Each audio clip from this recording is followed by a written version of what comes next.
Welcome back. I'm Errol Barnett at the CBS Broadcast Center here in New York with more on our breaking news from this morning. Tributes now coming in for former Vice President Dick Cheney, who died at the age of 84.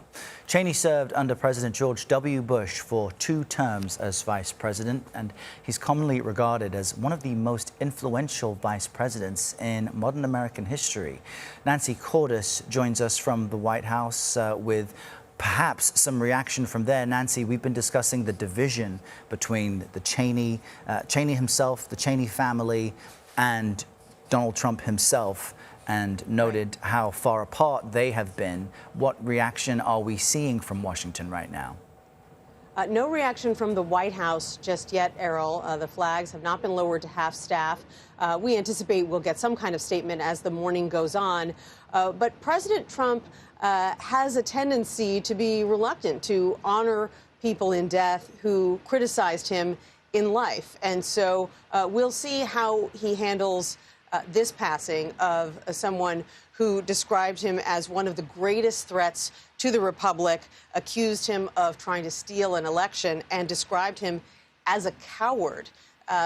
Dick Cheney, someone who was once viewed as one of the great standard bearers of the conservative movement here in Washington towards the end of his life, just like his daughter, was very critical of Donald Trump. And as you'll recall from the passing of other major Washington figures like John McCain, who were critical of President Trump, McCain is someone who Trump continues to criticize to this day. But more broadly, in Washington, this passing will be noted. Dick Cheney is someone whose views, whose actions touched every corner of this Capitol. He served in Congress. He served as defense secretary. And then, as you've been discussing, he was one of the most powerful, if not the most powerful, vice presidents of all time. Nancy Cordes at the White House as we stand by for reaction from the Trump administration to the news of Dick Cheney's death. Nancy, thank you very much. Lindsay Chervinsky joins us now. She's the executive director of the George Washington Presidential Library and can help us understand the bigger picture and the legacy that Cheney leaves behind. Lindsay, good morning to you. He had so many roles in Washington, all of them influential. I'm curious, as we react to his death, what you think his influence is mostly cited to. What role really left the biggest impact? Well, good morning, and thank you for having me. You're right. He had an incredibly long life of public service, everything from chief of staff of the White House for President Ford. He served many terms in Congress, including in Republican leadership. But I think the two that stand out to me are he was Secretary of Defense during the First Gulf War, and that is largely seen as a very successful bit of combat or a very successful war in American history. And so anyone who played a leadership role in that, especially one as powerful as the Secretary of Defense, that's going to be an important part of their legacy. But then, of course, we cannot ignore the time as vice president. And, you know, for most of American history, vice presidents were irrelevant. In fact, there were huge gaps of time where we just didn't have one. And the first vice president to actually have a role in the White House was Walter Mondale.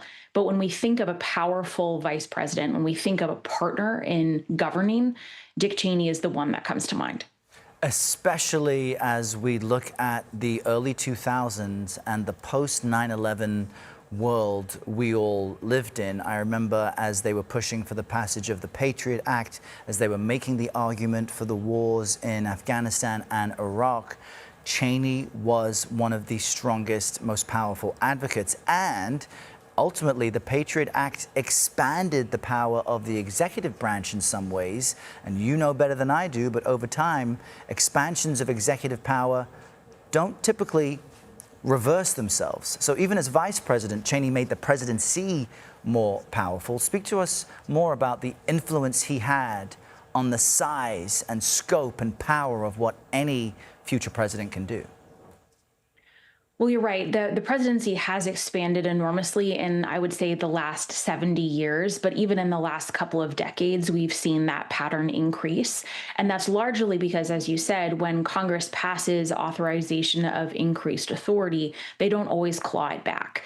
And things like the War Powers Act are still on the books and still give presidents authority, which they use sometimes.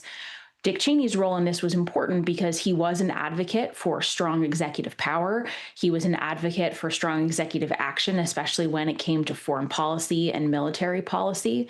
And because he was such a trusted number two, at least for the first Bush term, he actually ended up using a lot of that authority with, of course, President Bush's endorsement and permission himself.